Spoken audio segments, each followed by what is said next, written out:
Voilà, Facebookers, Facebookeux, citoyens, citoyennes, étrangers, étrangères. Voilà, comme vous voyez, je suis dans le commissariat de la ville d'Aulnay-sous-Bois. Un commissariat où j'ai fait des nuits ici. J'ai fait des nuits blanches ici. Ça, Sonia. Voilà, ben là, c'est un commissariat où j'ai fait des nuits blanches. Le commissariat de la gare d'Aulnay, de la ville d'Aulnay-sous-Bois. Voilà pourquoi je fais cette vidéo ici. Quand j'ai pu mettre en titre, nous ne sommes pas des anti-flics. Le mouvement de la révolution est en marche. Prône le rapprochement population policière depuis sa création. Suite à l'affaire JTO, nous avons fait un gros travail de fond pour un rapprochement population policière avec Sonia que je filme derrière. Ah, Sonia, bon, je la filme pas là, je la filme pas aujourd'hui. Voilà, avec Sonia qui est avec moi. On est parti jusqu'à Lille hier, rencontrer un dénommé Monsieur Jacquet, qui avait fait 33 ans chez les forces de l'ordre. On a amené au plein milieu des 3000, ça ne s'est jamais fait depuis que la création des 3000 en 1968. On a ramené Alexandre Langlois de CGT Police Nationale, oui, au plein cœur des 3000, pour un temps de discussion avec la population et tout, etc. On a fait une autre réunion dans les quartiers sud pour un rapprochement population policier avec, en partenariat avec la France Insoumise, du moins, c'est la France Insoumise qui l'a mis en place et ils nous ont invités.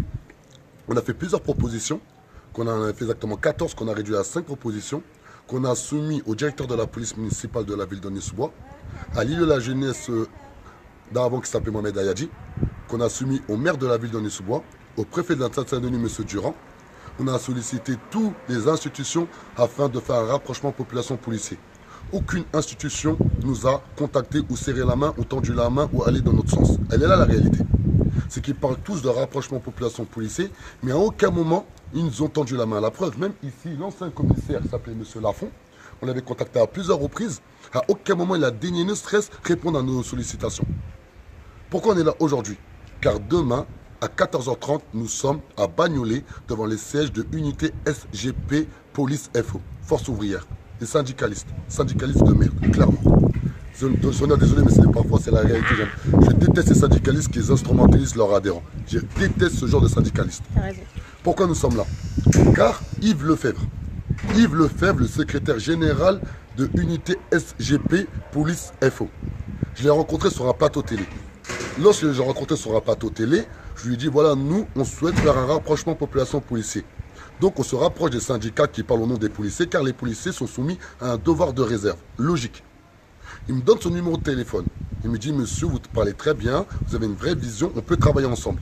Je le contacte, je l'appelle, SMS, aucune réponse. Exactement, là, c'était le 7 juin. 7 juin, là, c'est moi-ci. 7 juin au 6 juin. Il y a le ministre de l'Intérieur qui a porté plainte contre moi pour une question. 4 députés en activité de la France Insoumise font un texte écrit demandant au ministre de l'Intérieur de porter plainte. Il faut une lettre ouverte à l'Assemblée nationale. Une lettre ouverte en direction des 572 députés.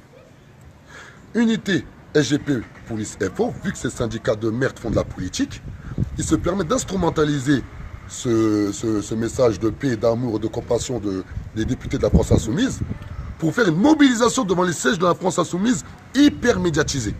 Tous les médias ont relayé l'information. CNews, BFM TV, l'Humani, tous les médias de la terre entière.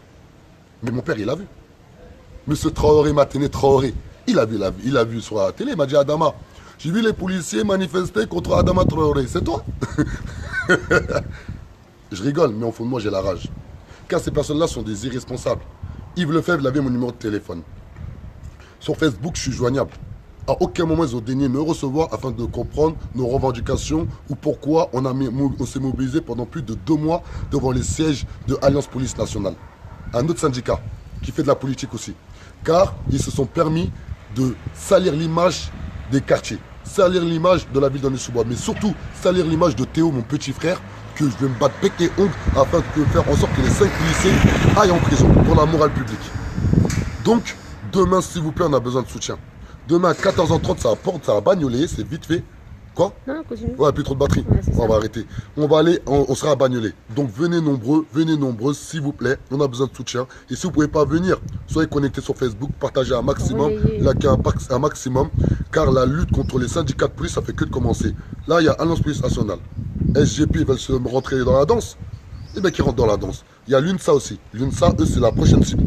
À un moment donné, les syndicats de police qui font de la politique, on va tous les nettoyer au Karcher. La révolution est en marche et personne ne peut l'arrêter. Et je finis. Nous ne sommes pas des anti-flics. J'invite tous les policiers qui regardent la page Facebook. Je sais qu'il y a beaucoup de policiers qui regardent. 06 31 07 37 28. Je répète, 06 31 07 37 28. Je vous invite à m'appeler afin qu'on puisse faire un vrai débat démocratique sur le rôle d'un policier en France. Ciao.